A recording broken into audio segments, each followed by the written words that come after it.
Okay mga kamats, mga kaibigan, welcome back to another content. And for this video, pag-uusapan po natin yung pagkakasibak agad-agad ni Rendon sa PNP Fitness Program. Okay? Well, that is life mga lods. Natatawa, gusto ko sanang i-feature tong article ng Manila Bulletin kasi nakakatawa siya. He came, he saw, and he was booted out. Kuhang. Okay, so pero pag-usapan muna natin kung ano ba yung nangyayari ngayon. Ngayon kasi alam naman natin na ang bagong pasok ngayon ay si General Nicolas Torre. Siya yung bagong PNP chief. And isa dun sa mga programa niya is meron daw mga police na overweight. Actually, overweight is a euphemism eh. Mas tama yung idea na mas na sila, obese na sila, and hindi yun kaaya-aya bilang police, 'di ba? Dapat kung police ka, dapat ay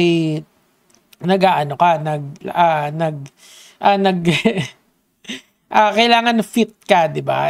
Kunyari si Kirubin, yung tumakbo na senator and dating military yun. Pero kita mo, miski old school na siya, talagang pa rin, masigla pa rin. Pero ito, nakakatawa to.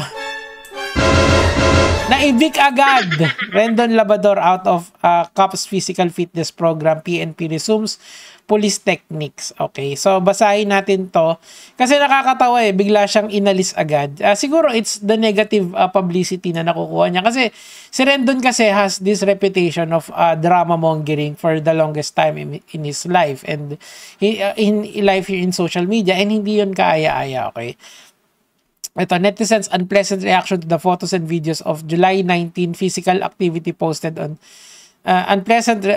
did not sit well with the senior police officer who immediately wanted to clarify the misconception that Labrador was hired to handle the weight reduction program for the entire police force. Ayan.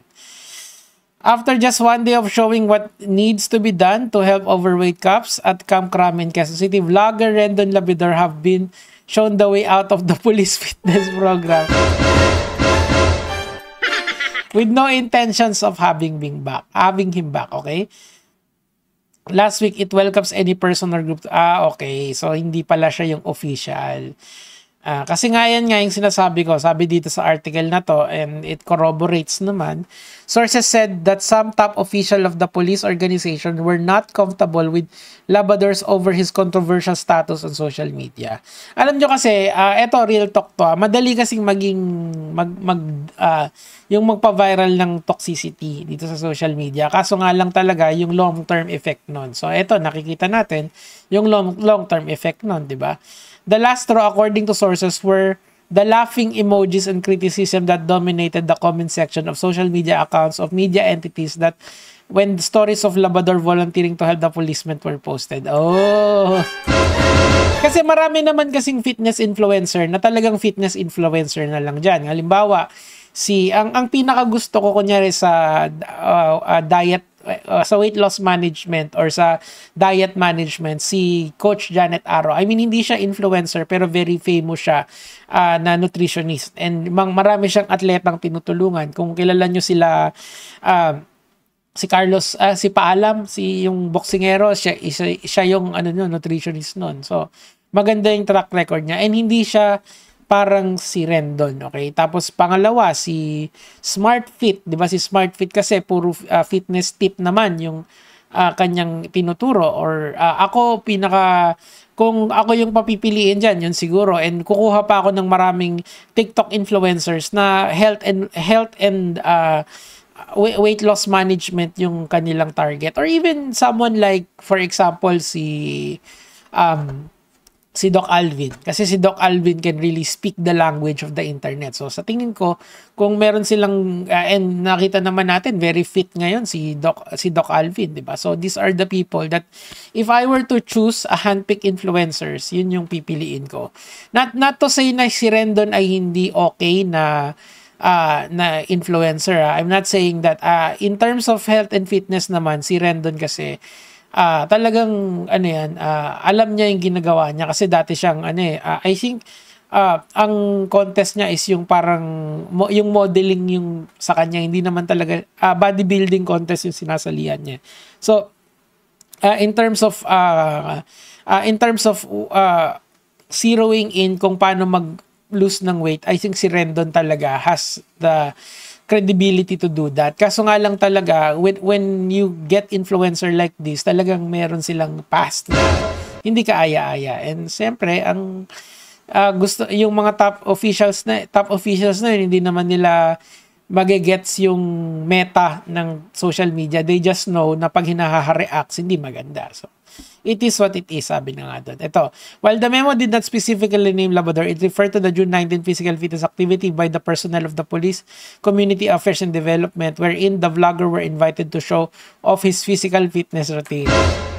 Actually, nakita ko na yung si Rendon, grabe talaga yan. As in, miski nasa nung pumunta kami dun sa dun sa restaurant niya dati, nakita namin talaga pa rin, yung macros niya talagang tutok pa rin, di ba?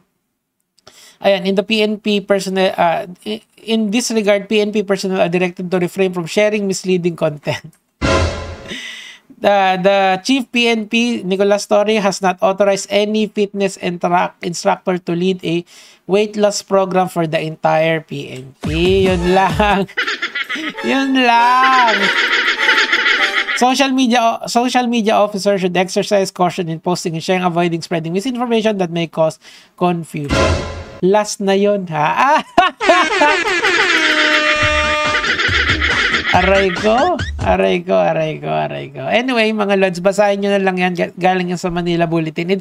Nagbabasa ako kasi kanina, it's just a very funny article. Now, let's go to the comment section and papakita ko sa inyo ngayon yung program ng Polistenics ngayon, kung ano yung ginagawa nila. Okay? Basahin muna natin yung mga top comments dito. Sabi ni NV Smith, bro wants a government consultant job without going through the process and think showing up magically make the PNP consider his service. May nakapila na dyan na. In fairness naman kay Rendon, I think siya yung linapitan ng una from my sources. Ibig lang sabihin nun kasi may kilala siya sa loob. Gets nyo? I'm not saying na na may politika dyan. I'm just saying na through the track record and doon sa mga chismis na naririnig ko, I do believe talaga na linapitan siya una. Tapos sabay, alam mo yun, ay punta ka dito Rendon, ganun lang. Kasi isang snap mo lang yung si Rendon pagdating sa mga ganyang bagay eh. Kasi nga, hindi naman masama yung ginagawa, yung yung aim niya dyan, di ba? So, well, ganun talaga. Overweight cops, the secret is in the evidence. Corny na yan.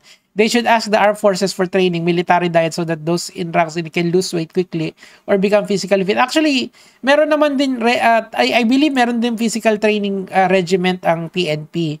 And sa tingin ko kasi, yung sedentary lifestyle talaga, I mean, ako kasi ganun yung nangyayari sa akin. Pagka sobrang busy ako, hindi ako nakapag-workout, hindi ko natututukan yung diet ko, that's why bigla akong tumataba. So, I would say na ang pinaka-fundamental problem nito mga pulis na to is the sedentary lifestyle na yung iba kasi sa kanila nasa office work na di ba? And finally, itong si Ramon Tulfo, basahin natin. There's no need for an elaborate physical regimen. Cops can lose weight by just walking long distance every day. Patrolling on foot hits two birds in one stone. Weight loss in doing their job in preventing crime. Actually, yung 10,000 steps na yan, it works. Pero the thing is, yung diet mo pa rin yan. Nagfo-fall yan sa diet mo talaga. If you are, kahit na maglakad ka ng 20,000 step, tapos sabay yung kain mo naman, sobrang dami. Wala rin.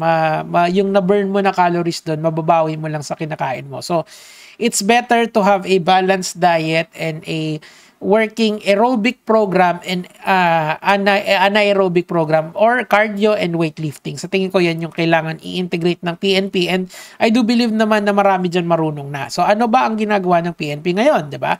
Kasi tinanggal nila hindi naman talaga official si Rendon dyan. So ano yung program nila? Ito po. Huwag kayong mag-alala. Polistenics, eto na. Eto. The regular physical conditioning Polistenics para sa mga pulis ngayon. Panoorin lang natin ng konting-konti. Let's go. So basically it's cardio.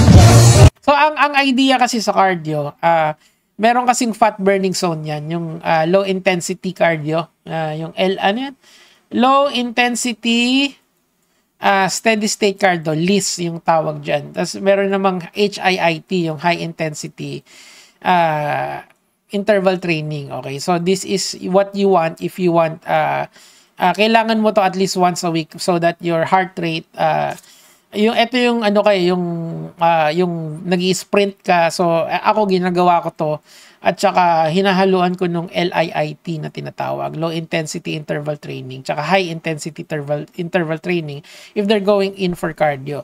Or better yet, mag-walking na lang sila. As in, yung mga police nila is i-require nila bumili ng Apple Watch kasi ako meron ako niyan ito yan tapos bilangin lang nila yung steps nila, that's it. 5,000 steps, I think that's a good start, or even 3,000 steps if you're a little bit on the heavier side.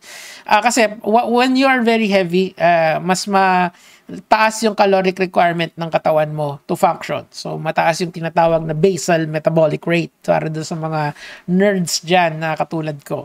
But for all intent and purposes, the bigger you are, the more calories your body is burning. So pag mas malaki ka, pag mas on the heavier side ka, a little bit of walking can tire you out because yun nga, sobrang inefficient nung katawan mo in burning those calories. So, eto okay lang naman yan in my opinion.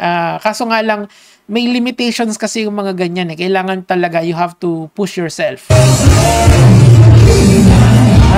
see. Okay.